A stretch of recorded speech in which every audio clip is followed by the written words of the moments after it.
बढ़ते हैं आगे। आज लखनऊ की विधानसभा से जो आंकड़े निकले वो सिर्फ नंबर्स नहीं, वो 2027 के चुनाव से पहले मुख्यमंत्री योगी आदित्यनाथ का विजय संकल्प है। 9,12,000 करोड़ से ज्यादा का बजट, एक ऐसा बजट जिसमें युवाओं के लिए रोजगार की उम्मीद है, बेटियों के लिए सौगात है और किसानों को उद्यमी बनाने का दम। लेकिन क्या ये बजट आम आदमी की जेब और जमीन पर बदलाव लाएगा या सिर्फ चुनावी आंकड़ों का मायाजाल बनकर रह जाएगा? देखिए खास रिपोर्ट।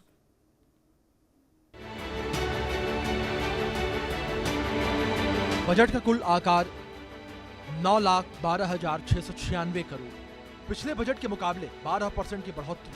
बेटियों की शादी हेतु 1 लाख की सहायता, 10 लाख युवाओं को रोजगार का लक्ष्य, गंगा एक्सप्रेसवे का मेरठ हरिद्वार तक विस्तार, शिक्षा पर कुल बजट का 12.4% खर्च, स्वास्थ्य सेवाओं के लिए 6% का आवंटन, कृषि क्षेत्र को मिला 9% का बड़ा हिस्सा।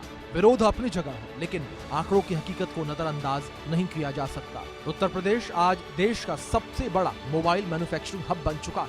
देश के 65% मोबाइल यहीं बन रहे हैं। मुख्यमंत्री कह रहे हैं कि रूल ऑफ लॉ की रियल ग्रोथ की गारंटी है। ये बजट केवल खर्च का ब्यौरा नहीं है, बल्कि यूपी को $1 ट्रिलियन इकोनॉमी बनाने की दिशा में 10वां बड़ा कदम है। युवाओं को बिना गारंटी और बिना ब्याज के लोन देने की योजना गेम चेंजर साबित हो सकती है। बेरोजगारी दर गिरकर 2.24% पर आई। 50 लाख करोड़ के निवेश के समझौते हुए। हर कमिश्नरी में बनेगी स्पोर्ट्स यूनिवर्सिटी, कामकाजी महिलाओं के लिए श्रमजीवी छात्रावास, 90,000 मंगल दलों को खेल किट, डिजिटल एंटरप्रेन्योरशिप से स्टार्टअप को बढ़ावा, एग्री एक्सपोर्ट हब से किसानों की आय दोगुनी, AI सेंटर ऑफ एक्सीलेंस की स्थापना।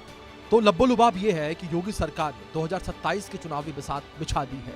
सबका साथ सबका विकास के नारे को 9 लाख करोड़ की ताकत दी गई है।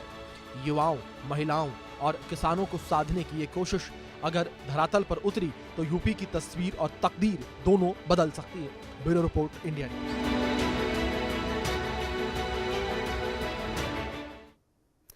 देखिए, एक तरफ सरकार बजट पर अपनी वाहवाही कर रही है तो दूसरी तरफ नेता प्रतिपक्ष माता प्रसाद पांडे सरकार पर हमलावर है। इंडिया न्यूज से खास बातचीत में उन्होंने इस बजट को आम लोगों को राहत देने वाला नहीं बल्कि कुछ खास लोगों को फायदा देने वाला बताया है। सुनिए जरा।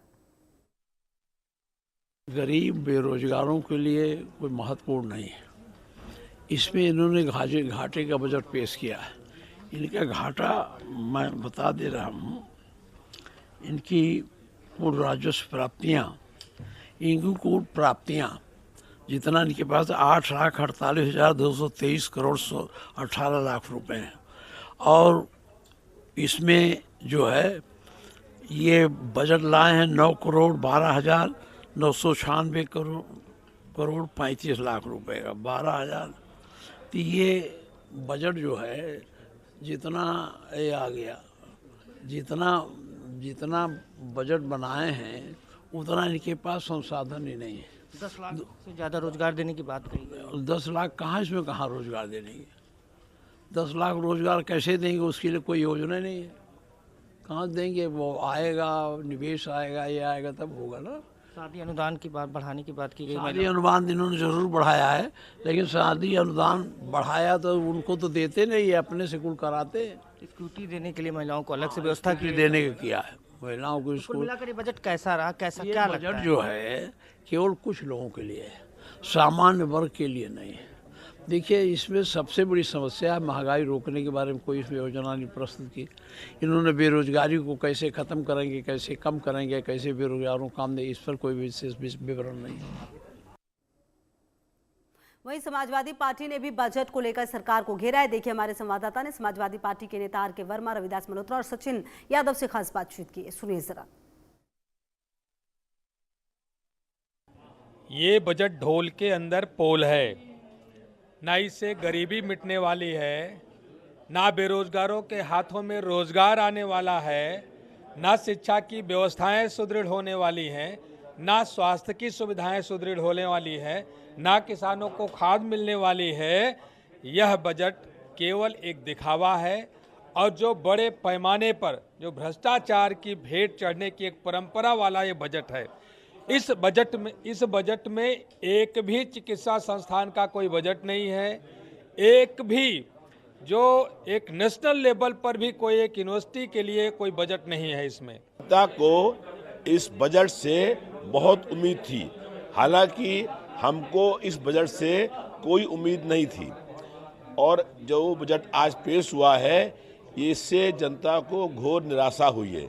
ये जन विरोधी बजट है, इसमें जनता को सुविधाएं देने के लिए कोई अधिक प्रयास नहीं किया गया है, कोई नई योजनाएं लागू करने का प्रयास नहीं किया गया है। ये बजट पेश किया गया है 9,12,000 करोड़ रुपए का, जो पहले ही लीक आउट हो गया था और इसमें कुल प्राप्तियां 8 लाख कुछ करोड़ रुपए की हैं, यानी 1 लाख से अधिक का इसमें घाटा है।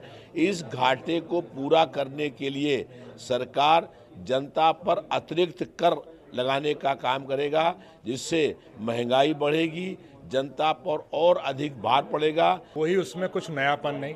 8 लाख करोड़ का पिछले साल बजट आया था, वो बजट वो ना खर्च कर पाए और इस बार उसको बढ़ा दिया 10%, लेकिन फिर से आप देखिएगा ये खर्च ही नहीं कर पाएंगे। इनका रेवेन्यू कम है, सिर्फ ये झूठे आंकड़ों में जनता को गुमराह करना चाहते हैं। चुनावी साल है, फिर से झूठे वादे और झूठा बजट। ये मुख्यमंत्री सामूहिक विवाह आपने देखा कितना बड़ा घोटाला हो रहा है उसमें, शादीशुदा लोग उसमें जाके बैठ जा रहे हैं। तो जितना भी ये लोग कितने लोगों को ये देंगे, आपने देखा वो बाल विकास में बच्चों को पेंशन देने की स्कीम आई थी और वो थोड़े लोगों को मिली, बाकी लोगों के लिए रुक गई। तो ये सिर्फ आंकड़ों में दिखाने का काम करते हैं, बोलेंगे 1 लाख देंगे, कितनों को मिलेगा 1 लाख।